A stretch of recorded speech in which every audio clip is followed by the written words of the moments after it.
กฎการผ่านรายได้จากดาวมีหยังแดเปิดเฟซบุ๊กมืออาชีพแล้วสิฮู้ได้จังใดว่าเฮาผ่านการสร้างรายได้จากดาววิธีเบิ่งกฎการผ่านรายได้จากดาวมีหยังแด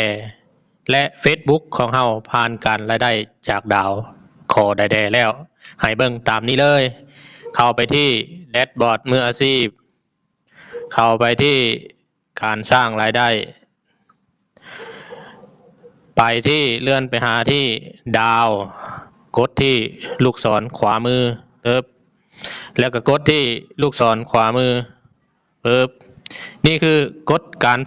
สร้างรายได้จากดาวมีอยู่4ข้อเด้อทุกคน 1. ให้ปฏิบัติตามนโยบายการสร้างรายได้ของพาร์ทเนอร์ของ Facebook